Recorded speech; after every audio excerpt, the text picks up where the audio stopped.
All sports, all plays. Yeah. All sports, all plays. All sports, all plays. 365, we making a plays. You talking the game, get you to the days. We're high in the court, the dime in the lane. Variety topics, living the same. All presentation, sports information. Hitting the airways, taking the nation. All sport, all plays, like working your faces. Grace at the field, so tie the laces. All sports, all plays.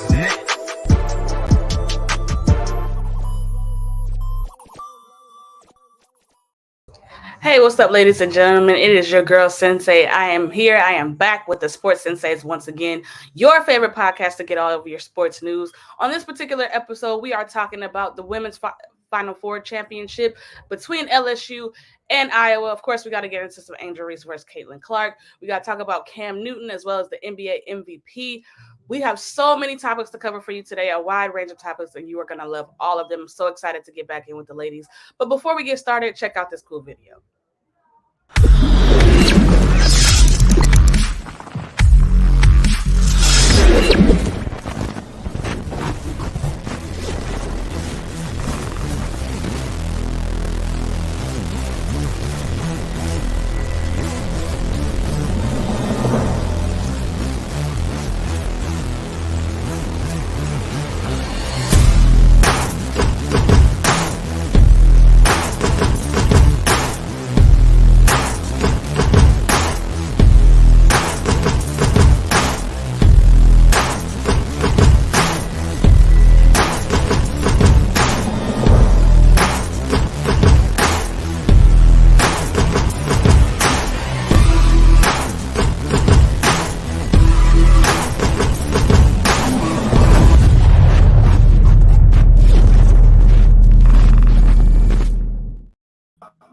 Yo, what's up, ladies and gentlemen? What is cracking lacking? It is your girl, Sensei. We are back at the Sports Senseis, and I'm here with my two most favorite people. Well, one of my most favorite people right now. My other favorite person is coming along as she's getting some issues taken care of right now. But Ruth the Truth and your girl, Sensei, we are back for the Sports Senseis. I'm so excited to get into these topics, but without further ado, Ruth, how are you doing? I'm doing great, Sensei. Thank you for being with me tonight here. We're going to talk some basketball. We're going to talk some hoops. Going to talk about Angel Reese and all that hoopla that was going on throughout the week. Got a little overshadowed with what LSU accomplished. So on today's show, we're going to focus on the accomplishment and the history that these ladies have made. But I'm happy to be back. What's up, everybody? Thank you for sending in the comments. Please hit that share button on Facebook, Twitter, YouTube, wherever you're at. Please share the content so people can stay locked in with the Sports Senseis. But great to be back. Happy Thursday, everybody. Yes, happy Thursday to everybody. And just like Ruth the Truth said, we're going to get into, without further ado, the women's championship game between LSU and Iowa. That is right. LSU and Iowa suited up on a Sunday and got down to business. LSU took the win 102-85. LSU freaking balled out, but like I said, we'll get into all of that. But first things first, like I said, let's talk about the actual championship game itself, because they did make history with 9.9 million viewers for that championship game, which is the highest rated game in women's history. So shout out to both teams. That is incredible. The excitement and just the allure and the attention that women's basketball is getting right now is completely amazing. But before, like I said, we get into all of those details, Ruth the Truth, what did you think about the game? And like I said, just the history that they were able to make, et cetera, et cetera. Absolutely. Fire tournament. Congratulations to the LSU Tigers. Kim Mulkey, man, she is such an incredible coach, and she's been able to do some outstanding things with the Lady Tigers since she's joined that coaching staff. She won as a player, she won as an assistant coach, and now she gets a win as a head coach. So congratulations to Kim Mulkey and the LSU Lady Tigers. Exciting game. Man, Iowa, I was hoping would bring more of a challenge to LSU, but obviously they were a little undersized when it comes to the Tigers. But that wasn't a problem when they faced South Carolina, who was like triple their size as well. So I was expecting it to be a closer game than it was, but nonetheless, LSU got the job done, made history. I mean, both teams would have been the first title to bring to their school. So either way, it would have been amazing to watch. Caitlin Clark did an outstanding thing throughout this season.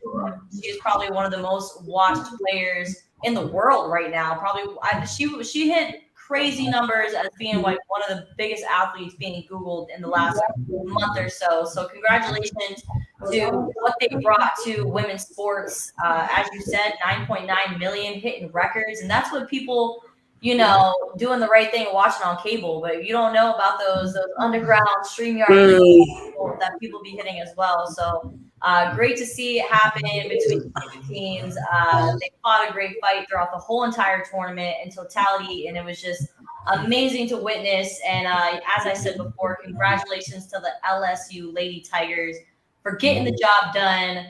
I know a lot of people were talking, oh, they had an easy schedule, they had an easy path to the finals, but it's not easy to be a champion. Everybody's out to get you. It's any given Sunday. It's whoever brings the right mentality that day, that game night. So I think the Tigers definitely deserved it. And yeah, I can't wait to see them come back next year. Yeah, I agree. I think that it was an incredible game. There was high intensity. There was a lot of energy. A lot of celebrities were there or tweeting about the game. The game got a lot of attention. Oh, Jay's in the house! Jay's in the house! Jay's in the house! Welcome, our good sis Jay Nicole. Can you hear us, sis? We can't hear you. Hold on, we can't hear you. Can you hear us? Are you there? All right. Continue, Sensei, while she gets her computer. But yes, so like I said, a lot of the celebrities were either there or tweeting about the game. So the game got a lot of attention. Yeah. It was high intensity on both sides. I think that Iowa thought I think LSU actually exposed what South Carolina should have exposed, but I don't think South Carolina had the shooters. And that's the difference, honestly, to me, is because LSU has shooters. LSU has people that can shoot from the outside, the mid-range.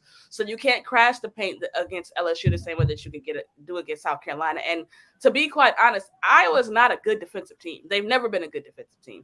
They just ran into a South Carolina, like I said, that didn't have outside shooters and relied so much on their inside presence, which they knew, so they were able to collapse the lane. But you couldn't do that against LSU, and LSU spread Iowa out. They did a great job of spreading Caitlin Clark thin as far as like having her go through screens and having her chase people around and not, kind of get the same easy shot. I mean, she still dropped 30 because she just is like that. Like she's a dog.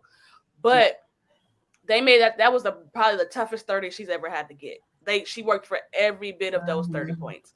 And I feel like that's the important factor. They also didn't let Iowa's her teammates get involved as well, which is also a detriment if you allow Caitlin Clark to be the assist machine that she is, because that's the underrated part of her game that people don't like to talk about, is that she can really pass the ball. So if you cut that off, and the fact that you're going to make her work, then the result like LSU had is pretty much what's going to happen. But shout out to those ladies for putting on such an entertaining game. And just, I mean, I love it. I love the direction that women's basketball is going in.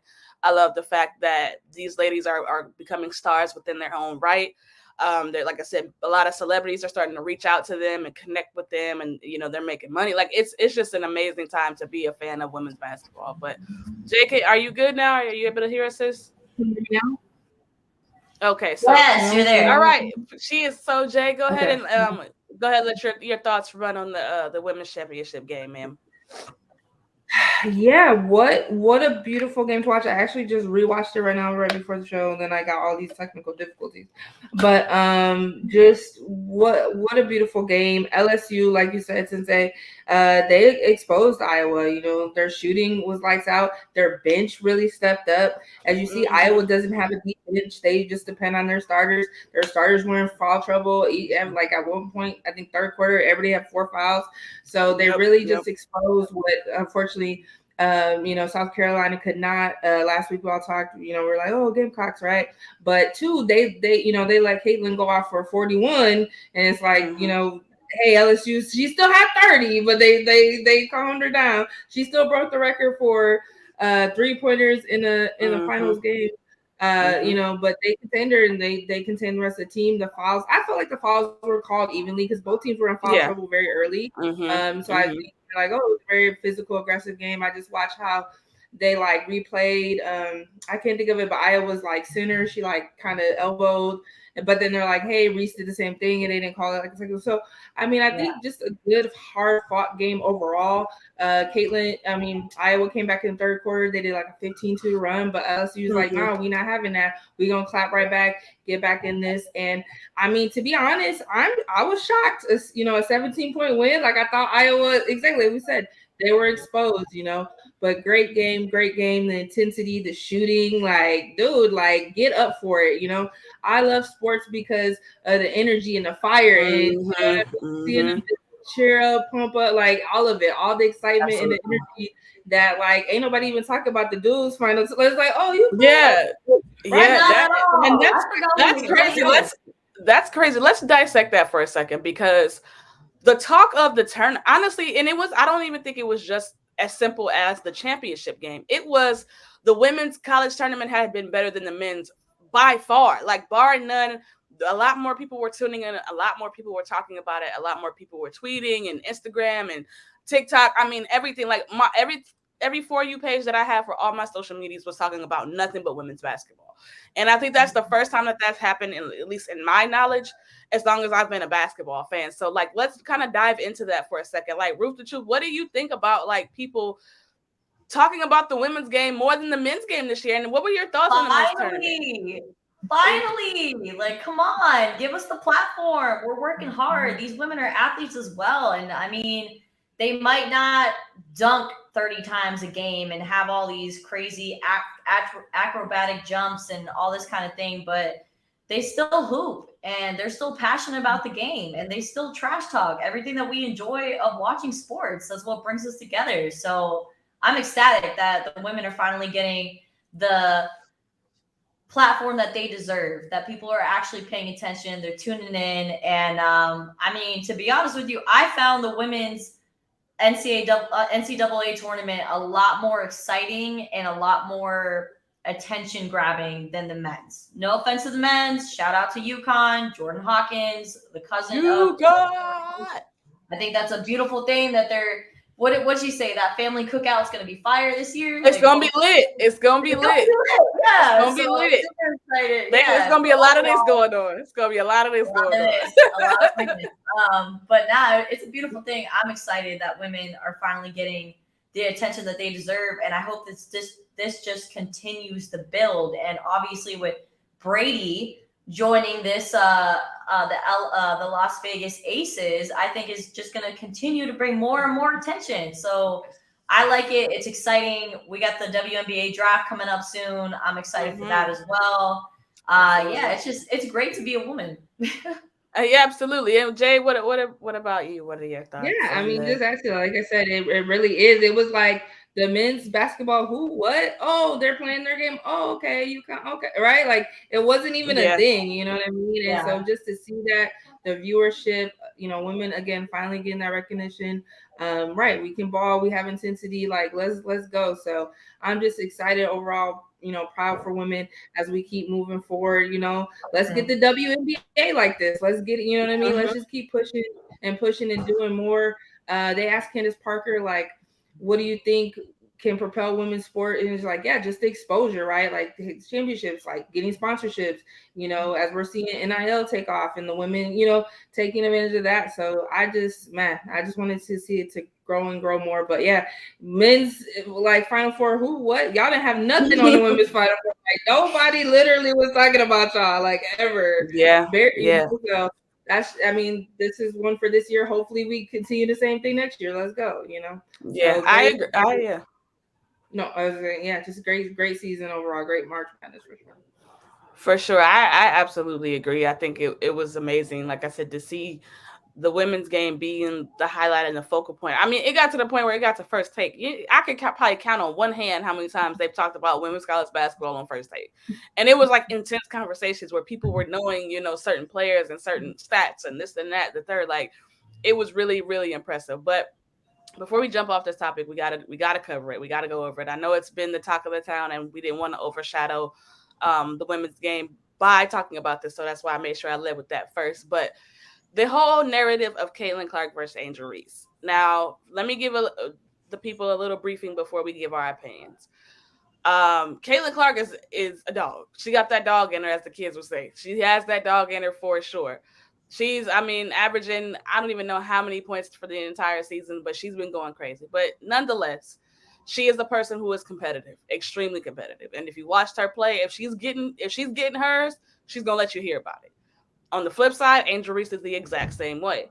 If she's getting hers or she's going off and she's having one of those moments, you're going to hear about it. She trash talks. It's a part of the game, guys. But anyway, so essentially, Caitlin Clark had been, doing some trash talking to Haley Van Lith and a couple other players from South Carolina, if I'm not mistaken. Either, I believe she made a reference towards Alexis Morris for LSU as well. And when the game was over, obviously Angel Reese responded with doing the "You Can't See Me" that Caitlin Clark also did to Haley Van Lith, as well as pointing to her ring finger to let her know what time it was. Like, I got the ring. You got all the accolades and the attention. That's fine, but I got the ring.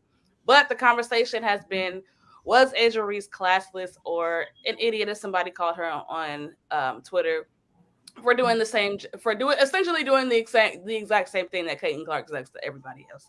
Now, Jay, I'm gonna start with you. What are your thoughts on that whole situation itself?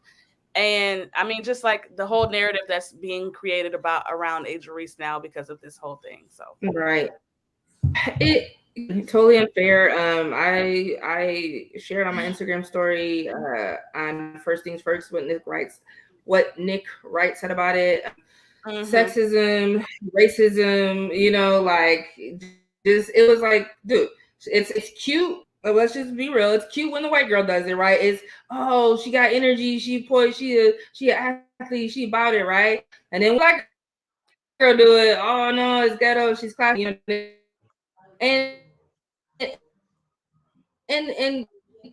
a competitor, this is what you do, you know what I mean? But now it's this, Reese spoke out about it. She's like, the narrative all season, I'm ghetto, I'm this, and you know what I mean? And she's like, look, I'm out here being me. This is for the girls who look like me. But yes, it was totally wrong. Being a black woman and being portrayed as loud and aggressive and all the stereotypes, right? And it's like, look, it's still, here it is right here.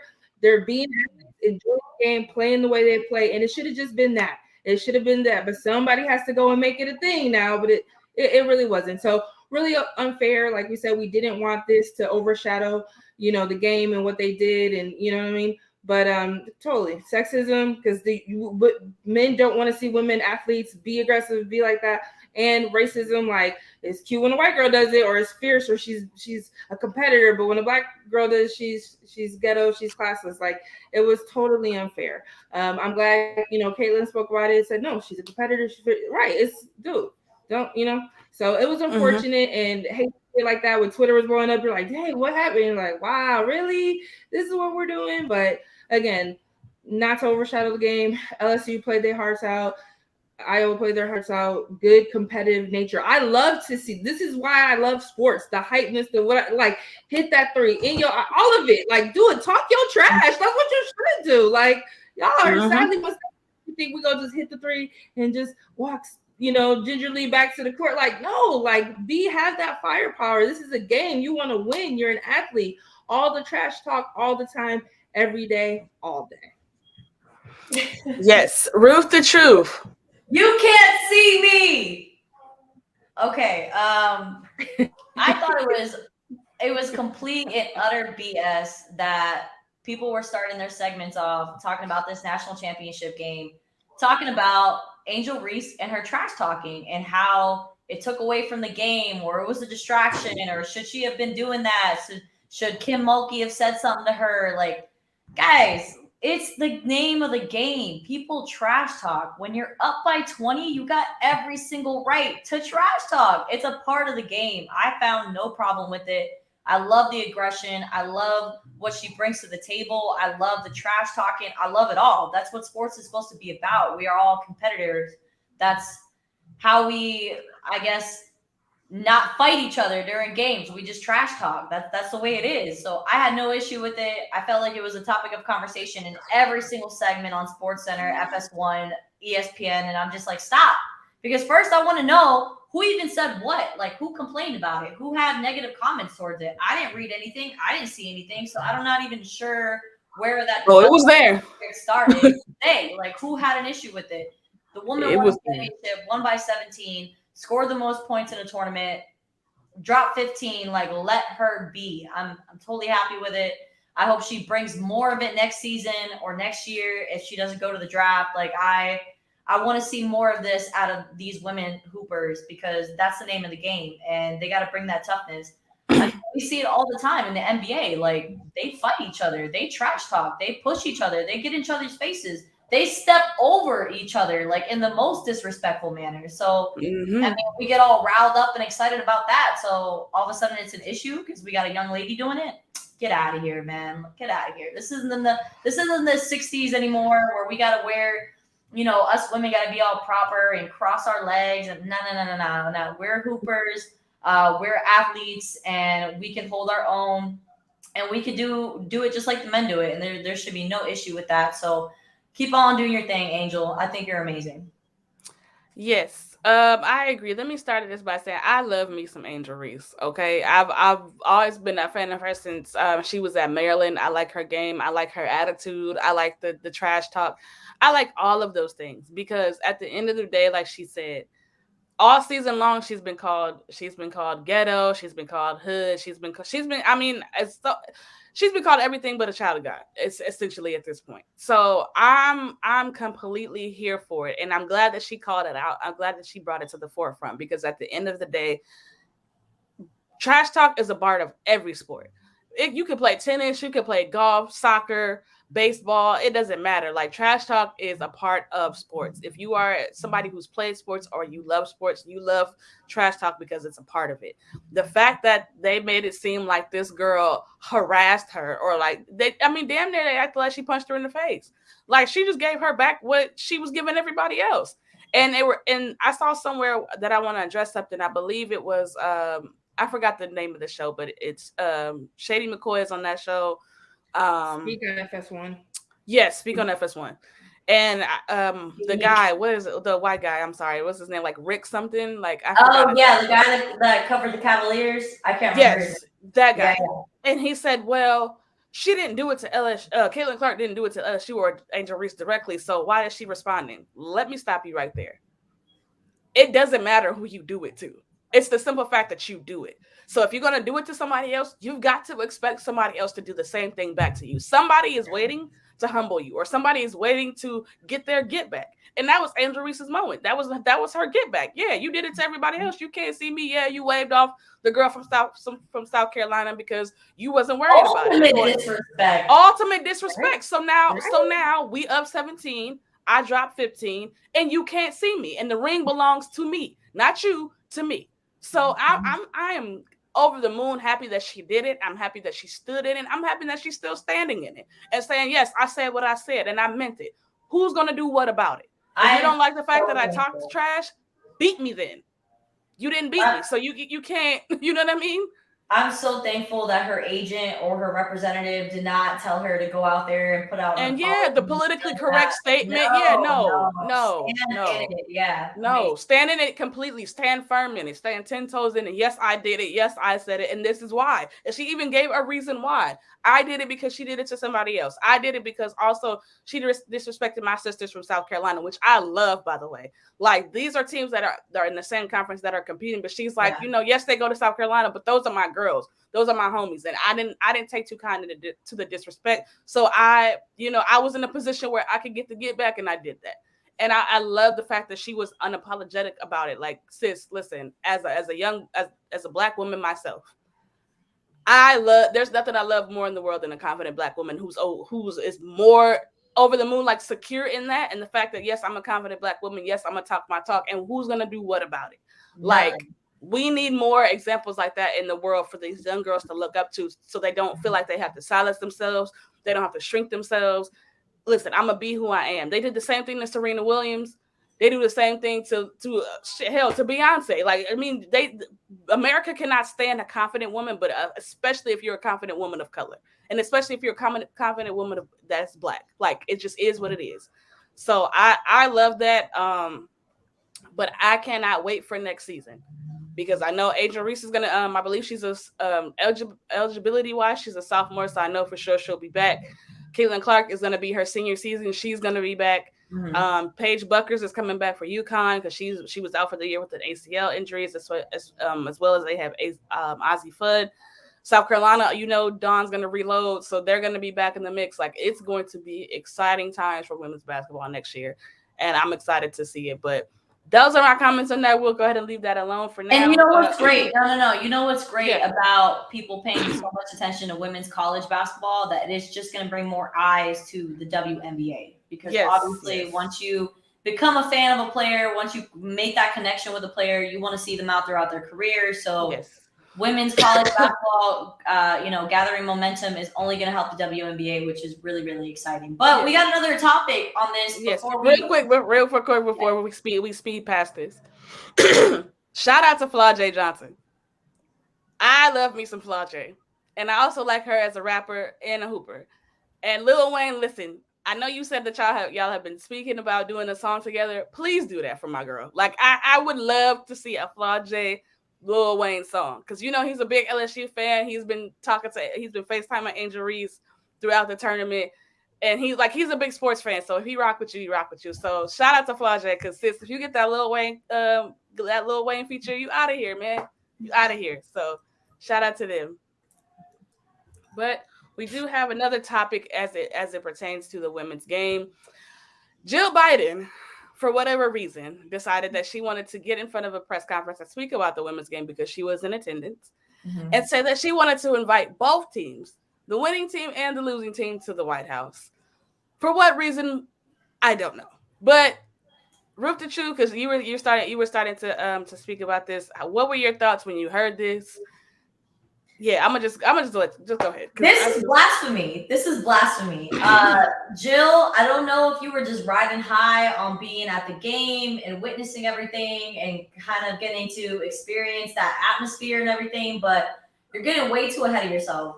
These women have fought and battled throughout this tournament for weeks on end, blood, sweat, and tears. A lot of injuries happened throughout the tournament. Like, the team that makes it to the very end and is crowned a champion needs to be held to a different standard than the other teams that lost. The second runner-up should not also be invited to the White House. Why all of a sudden do you want to switch things up? It's always been the championship team going to the White House to visit the president and have that ceremony and have their moment. So to invite another team that just lost, like, I don't know if she was feeling empathetic.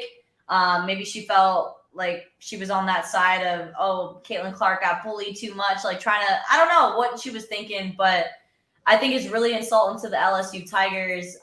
Angel Reese took to media and said, me nor my teammates are going. Like, that, it's just like that. We feel disrespected. You can't take back what you said on a national scale. I mean, everybody heard it. It's all over the website. That's the thing about the Wild World Web. Anything that you said, the whole world's going to know about it. It's forever. Yeah. So I think it was a cheap shot. I don't like it at all. I don't think it should be a thing. And I hope the LSU Lady Tigers still end up going to the White House, because that is just something that they deserve to experience. But there's no way, no how that it was okay for Jill to make those comments to invite the runners up of the championship tournament, because that's just not how it works. No. Jay, let it rip. I know you got some fire over there. People were saying, like, did she really just not know any better? Like, is like, right, is she just riding the high from, like, I'm at the game and, like, it's fun to be there and let's just have them there? Like, was she just trying to be like, no, like, all teams played women's sports, yada yada, right? Like, do you even watch sports, Jill Biden? Did you even know? I'm just like, she don't know the rules. You don't know the rules? Like, what are you doing?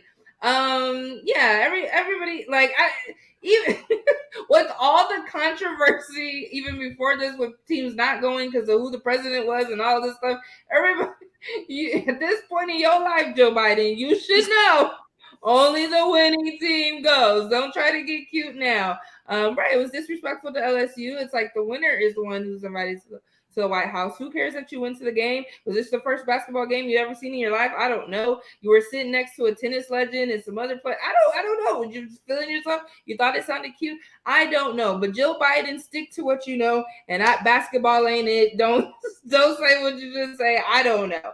But yeah, everybody knows the winner goes to the White House. Jill Biden, never speak on sports again. No, I don't know. I don't want to say. I don't know. You're done. That's a wrap. You're done. It's a wrap for you. It's a wrap for you. Listen, when I saw this, I was like, what in the participation trophy is this? Like, why is this a thing? Like, there's no reason for that should have been said. What it gave me was an underlining of, well, like you, I think it was you, Jay, that said that. Well, they bully Caitlin Clark and, you know, the trash talk at the end and all this controversy. You know what I'm saying? So we should invite, you know, both teams to kind of smooth things. No, ma'am, that's not how sports work. If I lose, I don't want to smooth nothing over with the winner. Like, I want to get my get back. Forget us meeting at the White House and having this powwow. Like, it's not all good, because I'm still thinking about the loss. If I'm Caitlin Clark, check me up in the White House right now. Like, let's me and you, Angel Reese, let's go one-on-one. Like, that's what I want to do. I'm not gonna want to sit there and be taking pictures and like it's all. No, it's not all. It's not all good. And like Flaw J said, again, shout out to Flaw J. I wonder if the roles were reversed, would we be invited? And the answer is no. They're not inviting LSU if LSU loses. Point blank. It's not going to happen. So don't sit there in our faces and be like, oh, well, we think because they played so hard. Everybody played hard. Everybody wanted to win. It wasn't a single person on that court that didn't give it their very last. One won, one lost. And the whole idea of the White House is to celebrate the winners, not the losers, the winners. So if you want to celebrate Iowa and Caitlin Clark, sis, you take your tail down to Iowa and talk to her personally. But as far as the White House visit, that is preserved for the winners. And I'm glad that Asia Reese came out and said, like, this is a joke. We're not going. If you apologize to me, I don't accept it because you said what you said.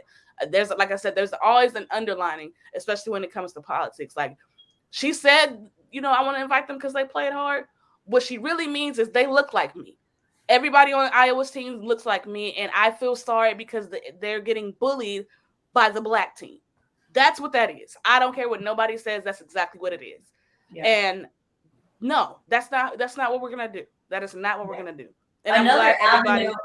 Yeah, go ahead. Another avenue that Jill Biden could be considering is the viewership, because they were like, well, Caitlin Clark is riding high right now. Everybody's watching her every move. So let's bring her to the White House too, so we can get more media coverage and more people are going to pay attention and actually give a hoot. But it's like, she lost.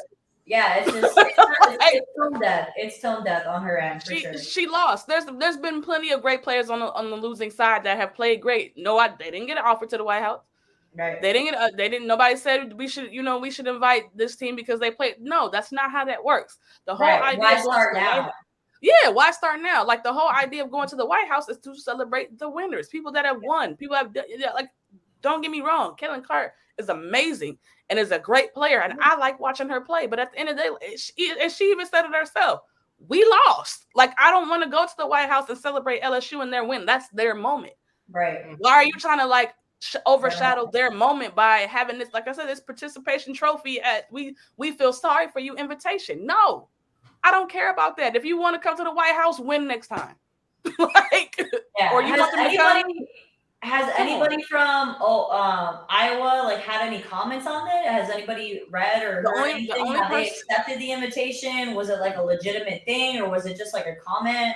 Well, she said legitimate like invitation. She said it at the press conference and said, "I'm going to talk to Joe and see if we can invite Iowa as well, because they played so hard." And Caitlin, I want to say a day or so after that, they had Caitlin Clark on ESPN because she had won like the National Player of the Year award or whatever.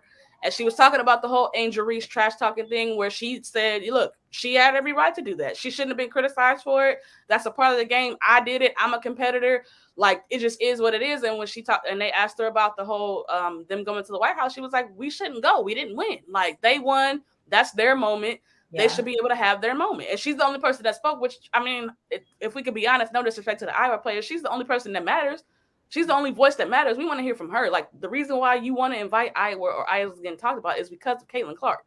Yeah. But if your star player herself is saying, no, that's not how that works, like, come on, sis. And then she tried to have somebody, one of her like PR representatives come out and say, well, it was just her whole explanation of it was like, oh, she just wanted to celebrate both teams. Again, if you want to celebrate Iowa, take your ass to Iowa and celebrate Iowa in Iowa. Because the White House ain't where you need to do it. Like, they did not win, sis. They didn't win. It just is what it is. But I could be on all day on that topic, so I'm gonna leave it alone. So next, I want to talk about some more women's basketball. We got the upcoming WNBA season. The draft is April the 10th, I believe.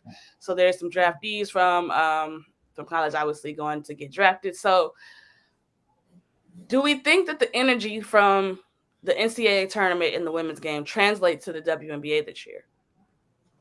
Jay? Do I think that it will? I think we're hopeful every year, and clearly with the viewership, right? You really wanted to, right? It's how you see, right now it feels like the WNBA is light years behind the NBA, but you're like, can this college?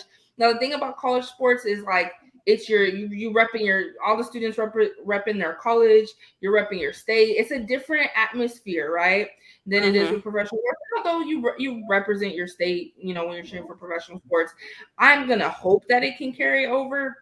It's going to be one thing to see. I think last year having the Las Vegas Aces win the championship, having Becky Hammond have been a coach for the San Antonio Spurs, right, came over, won. I mean, there's some trades that went down this season. Candace Parker is, on the Aces. Like Ruth said, Tom Brady's now ownership. Hopefully that can all bring and carry, right? We want to see it because, WNBA just hasn't been it. I'm hoping for it, but I don't feel a certain. There's something about college sports, you know what I mean? It's just a different vibe, and I don't know, NBA is it reached that, but hopefully, maybe. I mean, I want to see it, but I'm not quite sure. It'll be very interesting to see for sure. I don't think I can pinpoint it one way. It's just college sports. Professional sports is still different worlds, and if that can transfer over, if all the South Carolina Gamecocks, all the UConn, all the players that are going right, if you can stick with that and have those people from your college now say, man, we really want to watch you in the WNBA, we really want to watch you ball and follow them. Yes, it could be, but it's just something. It's college sports, professional sports is still two different lanes. Again, we will see. I want to see it, but I don't know yet. I don't know if it's quite there yet. Yeah, to comment off of that, I believe it's trending in the right direction, but we can't expect things to change overnight. I know a lot of people that just pay attention to college sports and really doesn't have anything to do with pro sports because they enjoy the passion that they see from these college players that are trying to make it to the professional league. So it's like a whole different game to watch. But I think it's trending in the right direction for it to, I guess, the hype to pass over from the NCAA tournament to the WNBA. So I like that the draft is coming up quickly right after the NCAA tournament championship game. I think that's a great marketing tool that everybody's still kind of riding high on this tournament, that they're going to be able to pay attention to what players that they saw rise up during that tournament that are going to go on to the professional level. So, but yeah, still it's trending in the right direction, but we still got a long way to go. I definitely agree. But what I will say, I think that this crop of talent that we are getting in the college game, that are coming up in this draft and next year's draft and the year after that, I think that will definitely boost the WNBA in the right direction, because now people are starting to get to know these players on a personal level, and they're starting to get to know their stories.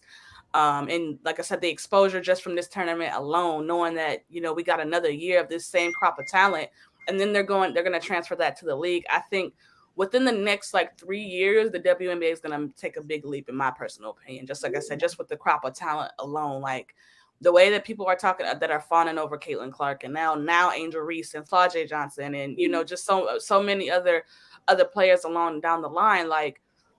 you know what I'm saying, it's still gonna take time. Obviously, definitely the professional sports are definitely a lot different than college sports, but I do have the faith that just with like I said, the talent level alone, it's gonna be able to translate, because these girls are league ready right now. Honestly, if we want to be all the way honest, like they're league ready right now, and I'm just ready to see it. So I won't say it'll make a big change this upcoming season, but the next like 3-4 years, I definitely see it taking that jump, because a lot more players are a lot more of these girls are dunking and averaging triple doubles and scoring scoring NBA numbers. You know what I'm saying? So it's only gonna get better from here. But that's my personal opinion.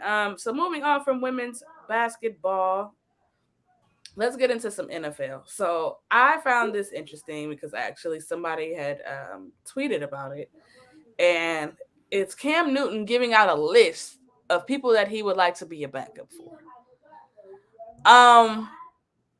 You can go look at the list yourself. Honestly, like I'm not gonna go. I'm looking up the list right now. It's pretty interesting names. Yes. All so right. Ruth the Truth, since you have the list up, please just all right. Names that Cam Newton is saying that he would be the backup for in the NFL: Baltimore Ravens, Lamar Jackson, if he comes back; Buffalo Bills, Josh Allen; Justin Fields with the Chicago Bears; Deshaun Watson with the Cleveland Browns; Tua Tagovailoa with the Miami Dolphins, who is probably going to need a backup; Philadelphia Eagles, Jalen Hurts; we got the Tennessee Titans, Malik Willis, who is currently not the starter, so that's kind of confusing. But they don't really. I mean, is Ryan Tannehill out of there? Like, I'm kind of confused by that. Yeah, we got the Washington Commanders with Sam Howell. We got Aaron Rodgers wherever he expects to be, which is most likely going to be New York. So those are the 9 players that he would sit behind in the NFL, because, yeah, I don't think we spoke about this last podcast. I don't anticipate Cam Newton making the starting roster in any of the NFL teams this year. I just think the guy can't stay healthy, and he's too big of a personality and he's going to expect too much money just to come and be a backup in the league. I think most teams, most franchises want like a younger, talented, recently drafted quarterback as the backup to kind of learn from their starter and be able to take over once they leave.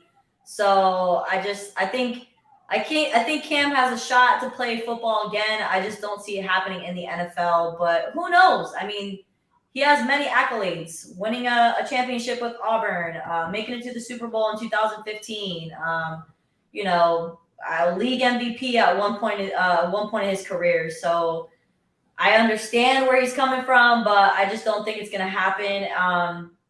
But for him to be a backup in the league, I guess that wouldn't be too surprising, but I don't know what franchise and what team is going to take on the big personality of Cam Newton. I just want to know what in the delusion, like, sir, what person who is a backup quarterback makes a list of people that he would like to play as a backup? Like, sir, what that is pretty much or insinuating that somebody's gonna pick you up just because this, like, I'm gonna put this list out here and saying, hey guys, you know what I'm saying, I want to back up you and you. So who's first? Like, that's not how this works, sir. Like, he doesn't realize that he's damaged goods at this point. Like, people don't see him in the same light that they once saw him. It just is what it is, and it sucks because he is such a big personality and he is such a talent and such a positive light in you know what I'm saying, in my eyes, except for when he's talking about women. But anyway, I don't think he really realizes that there's no market for Cam Newton right now. There's a bunch of Cam Newtons in the league right now already. So it's like, what do they need you for? You're 30, 33, maybe 34, I think, somewhere in there. You are injury prone, and your accuracy sucks. And all these quarterbacks that you want to back up, like, their accuracy is like the top thing for them. And on top of the fact that they've already got backups that are more accurate than you. Like, I don't understand. So, like, you saying this, putting out this list, For what? My guy, like, what is that going to help? That's going to make people want to stay away from you even more, in my opinion. But he's fishing. Yeah, Jay, what do you think? Hey, look, my take gonna be different. Didn't I say last week, hey, if you want to be the backup for the Chiefs, if you want to be backup for Patrick, and just come in and do our quarterback sneak, right? Because that's where Patrick got hurt on a couple years back. They don't do that play no more. They don't let him do the quarterback sneak, and you just want to come in and be the quarterback sneak, man. We'll thank you, because we just got, Chad Henne gone. We just got some, I don't even know, random dude. So, I mean, Kim, you take your $1 million contract for your BR backup. Let us put you in, we might put you in as the running back and just power your way through this. So we on the 1 yard line. Kansas City wasn't on that list though, Jay. I know. I'm mad. I'm like, how you not gonna want to be the backup for Patrick though? What's up with that? I'm offended, really.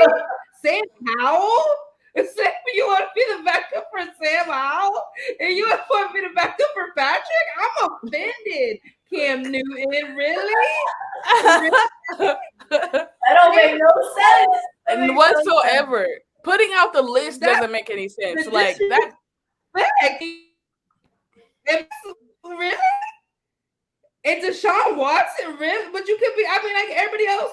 I mean, Justin Fields, he's running either way. But I feel disrespected. The Chiefs, Patrick Mahomes is disrespected by not being on this list. But Cam, you are. But I actually would have him as our backup. We don't have a good backup. Like I said, quarterback sneak, put him in 1 yard line. You want to be our running back? We're gonna push you. Whatever. But yeah, Cam, his personality, he's over the hill. His personality is too big. Nobody wants to deal with that. Same stuff we saw last year. But I'm gonna still still stay offended that Patrick ain't on this list. I'm gonna keep that going. So I'm like, all right, Cam, you ain't trying to roll with us. Okay, I see how it is. But yeah, you putting the list together for who? Now, if somebody actually does pick him up, we'll be like, dang, we're gonna revisit this and be like, really? Yeah. Sure, maybe you could be the backup for Sam Howell. You might take his job if ain't nobody else coming. I don't know. What if you were to come be the backup in Tampa? I mean, we got Kyle Trask and Baker Mayfield. I mean, you could possibly have an opportunity to beat those two out as the starting quarterback for the Bucks. I don't know, but there's some teams on there that I feel like should be on his list. There's some teams and players on there that shouldn't be on his list. But I think Cam at this point is just trying to get in the media any way that he can. He's trying to get attention any way that he can. He wants some light shed on him so people don't forget about him.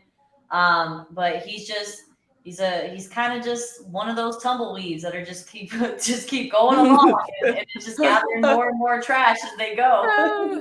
I hate that for Cam. I'm sorry. I hate it for him because, like I said, Cam is such a dynamic, but it's over. Like it just is what it is. Like every dog has its day, and I'm sorry. Unfortunately, my guy, like this is your day. Like it just is your day. Like I love the confidence. I love the fact that he's, not trying to give up. But at some point, sometimes you got to look in the mirror and realize like. It's just not it. And you have so many other avenues that you can be great in. Like this is not the end all be all for Cam. Cam can do a lot of things because of that big personality. So yeah, I can see him being a college coach. I can see that as well. I can see that quarterback coach, or even high school. Like he works well with high school kids because he has this Cam Newton football camp every year, and it's every time I see highlights from it, it's always great. He's always giving great advice. He's always motivating, and like I love that. So like he definitely has lanes and avenues that he can go. It's just like I said, it just is what it is. This ain't it. It's just not it. And if we're wrong, we're gonna put our foots in our mouth. Listen. If I'm wrong, I'll be the first one to. Hey, my fault. We'll come on here live and let you guys know. What? Like, Cam just got signed, and we didn't see it coming, but it is what it is. Congratulations, Cam. Hey, like I said, I'll be the first one to admit it. I don't see it, but if it happens, then apology coming to you live, Cam. Coming to you live, but.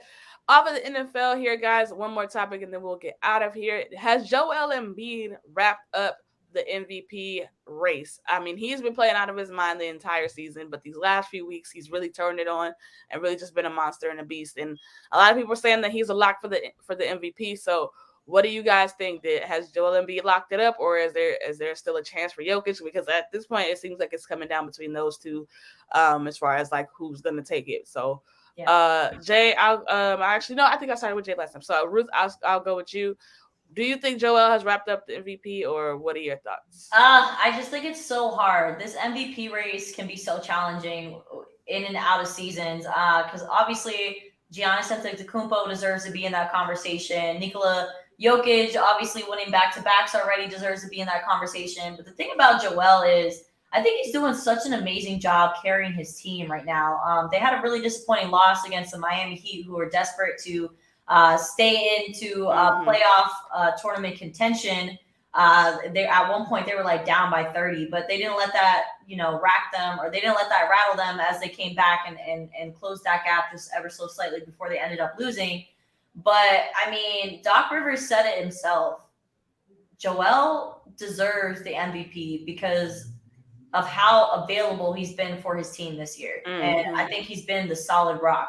James Harden is obviously a great decoration for the 76ers, but everybody knows that that's Joel's team. So I think Joel deserves the MVP award this year. I think 3 years in a row for Nikola would just kind of be outrageous because he's dealt with a lot of injuries this season as well. But I just think his availability is what puts him over the top when it comes to between him and Nikola. So I say give the award to Joel, but I'm a little worried about the fire that is going to come from Joel winning the MVP race, because obviously he doesn't care about personal accolades, or at least that's what he says. But I think that would just be adding so much more to his personality. So that gets me a little worried about how he's going to take on something like that. But give the man his flowers. He deserves it.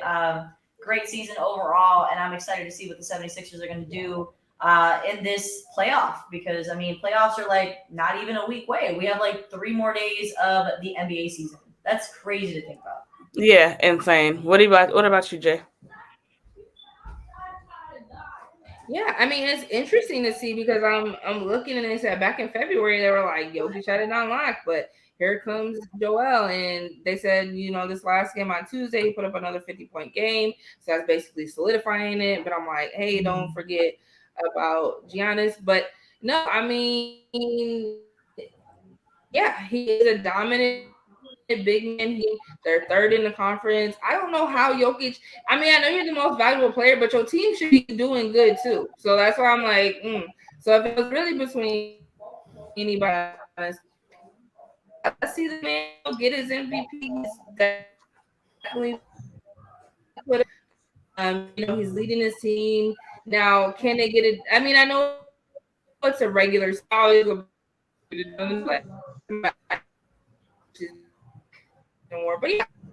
he's been playing hard. He's put his team on, I believe, third place standing. Yeah, give the big man the MVP. He deserved it. I had a real strong feeling if Jokic would have got it for the third year in a row. I'm like, I don't know about that. But yeah, I'm mad at Joel getting it. I think he's doing his thing. Yeah, I'm on the same board with you guys. I think Joel deserves it, definitely, for being available for his team, for one, and for two, just the way he's been playing. Like I said, he's been playing out of his mind all season long, and just dropping monster numbers and kind of creating that separation, if you will. I mean, we all saw when they matched up head to head, like he really showed Jokic like it's actually like it's levels to this. Like I'm really one of them.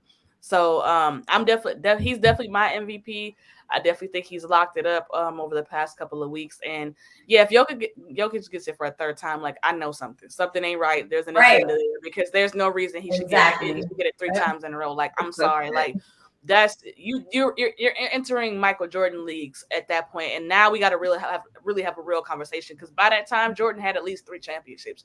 Right. You ain't even made it to the Western Conference Finals. So like let's you know what I mean? Like we're gonna have to really start assessing some stuff if he becomes a 3-time MVP in a row, like over like a Steph, over a Bron, like you know what I'm saying? Like that's that's different. But yeah, I definitely think Joel definitely deserves the MVP. There's a 10-point differential between Joel and Jokic points per game. 10-point differential. Jokic is at 24.8 and Joel is at like 33.9. Like 10-point differential when it comes to points per game. Yeah, so that's enough said. Yeah, enough said. Yeah, that definitely enough said. Like I said, it's just it's really levels to it, and like I said, I think that um Joel has just been the most consistent out of the two throughout this year. And like you said, he's been the most available. So in my opinion, he should be the MVP. I think he's going to be the MVP. I definitely don't think the NBA wants to face the backlash of Jokic getting it for a third time in a row. So I think they're going to do the right thing and go ahead and give Joel the MVP as he so well deserves. Well, who would be your third runner-up? I'll start with you, Sensei. If you had a third runner-up, obviously Joel, Nikola, number 2. Who would be your third? My third. That's a good question. Um, I'd probably go Giannis. I would go Giannis. I think Giannis flies under the radar just because we expect so much out of Giannis. So when he does Giannis like things, it's like you're supposed to do that. You're Giannis. So it's like I was actually having this conversation with somebody the other day. Like Giannis just doesn't jump off the page anymore. Like, you know what I'm saying? It's not the shock or wow value anymore. It's because, like I said, we expect Giannis to be Giannis. So I mean, but if I had a third runner up, I would say Giannis. What about you, Jay? Yeah, I was saying Giannis too. I thought he was still in the conversation or whatever. Can we, side note, if they gave him, like, I'm gonna just say something real random right now, but LeBron is in year 20, and although they lost again to your Clippers yesterday, Ruth, the man put up 30 points in the second half and took over. Man, he going, so we're like, is that like playoff LeBron? I don't know. There's a few MVPs he missed. You know, is it the most valuable to your team? The most valuable to the NBA? But so that's my side one over here. But no, Giannis definitely. But like Sensei said, like we expect him to be great. He's gonna put up the numbers. You know, a few years back, hey, you were champion. So. But yeah, that would be my other choice. I guess the third. My choice is probably maybe an unpopular decision, but I would say Shai Gilgeous-Alexander for OKC, who's averaging 31.3 points a game. As much as everybody wants to talk, about OKC not having the experience, that they've been in a rebuild since losing their head coach and losing Kevin Durant and James Harden and completely being picked apart, Russell Westbrook leaving. I love the spirit of OKC. I love the enthusiasm out of this young group, and I think Shai Gilgeous-Alexander. What is it? SGA is what they call him. I think they need to come up with an easier acronym for him. But SGA has been playing phenomenal. So he would be my third runner-up when it comes to MVP conversation, because he's been able to elevate his game to a whole new level this season, and we've all seen it in display. And not the most precedent area, not the most precedent franchise in OKC. So I like what he's been doing, and I've been hearing him in some conversations of having some MVP votes when it comes to the people that actually do those votings. They've been making some comments, on television as well. So he's been one of the most outstanding players for me so far this season. I'm excited to see what OKC is going to do in the playoffs, because as it stands right now, OKC is going to be in the play-in tournament playing Minnesota as of right now, the Minnesota Timberwolves. So, yeah, so that's my third runner-up. You ladies have any other topics you would like to discuss before we close out tonight's episode of the Sports Sensei? Because we know we got to get Jay and Nicole out of here. I think that's about it. I don't think I have anything else unless you ladies have anything. Today I went to a press conference for the Tampa Bay Bucks. They signed a new safety from Seattle, and Ryan Neal. We had an opportunity to speak with him, ask him some questions. I talked to him about his move from Seattle to Tampa, how big of an adjustment that was, and he let us know that Tampa is one of the greatest cities he's ever been in. It's like a second home to him. He spent a lot of time here, really familiar with the area. So that's awesome to know. So yeah, it's cool to see that the Bucks are making all these offseason moves, because I mean, having a unrestricted free agent signing with his caliber play at safety, I think is a great deal, because we are lacking at that position. Only having Antoine Winfield Jr. and Jamel Dean, I think, at safety is all we got right now. But I would love to see the Bucks really hit it hard in this draft and get some tackles and some offensive linemen, because I think that is going to be crucial. Because as much as these new quarterbacks in Baker Mayfield and Kyle Trask are more mobile than Tom Brady was, I think the importance of a great offensive line is going to be key for them to at least win the division this year. So shout out to the Tampa Bay Lightning. They lost tonight, but they are approaching their NHL playoffs as well. They are locked to play the Maple Leafs in the first round starting I believe for my birthday. Oh yeah, that's another exciting news, guys. I'm turning 30 in 12. My 30th birthday. I made it. Thank you, Lord. I made it. Yeah. When is your birthday again? April 18th. April 18th. Hey. Yeah, and that's when finals start at school. So yeah. Oh yeah, wow. That's fun. So I don't really get to celebrate on my actual birthday. I was trying to plan a birthday dinner, but I literally have an exam at 11 a.m. the next morning. So I was like, man, I'll probably just wait for the weekend. But I got a really exciting vacation planned out for my friends and family, and for me, obviously, in May. So I'm really excited about that. I don't know if you ladies ever heard of the island of Curacao. It's a very small island north of Venezuela, about 90 miles off the coast of South America. It's a small island just like Puerto Rico, and it's surrounded by crystal blue water. So I'm really excited. Okay, period. That's nice. Passport, you know? Let's go. But yeah, that's all me. Tune into the radio show. Would love for you ladies to call in if you guys got some time. I know it's kind of early. You guys are in different time zones. But I'll be live on 102.5 The Bone this Sunday at 11 to 12 Eastern Standard Time. So come join me, have some fun. I got some great guests coming on. Awesome. Jay Nicole, what you got going on? What you got coming up? You know, living the dream. Just started a new 9 to 5 this week, so I'm focused on work from home, more money, so that's always good. But yeah, and just hopping on with you ladies whenever we're all available. So that's what's going on over here. All right. Yes, and as for me, I still got From the Ground Up going on as well. Dropping new episodes soon, so make sure y'all stay tuned and follow me on anywhere that you listen to podcasts, whether that be Apple Music or Spotify or Google Podcasts, wherever you listen to your podcast. I'll let your girl. I'll be around. But thank y'all once again for joining us on another episode of the Sports Senseis. I love when we are able to get together and talk about our favorite things, sports, and that you guys get to watch and support us. So without further ado, y'all have a great rest of your night, and we'll see y'all again next week. Peace.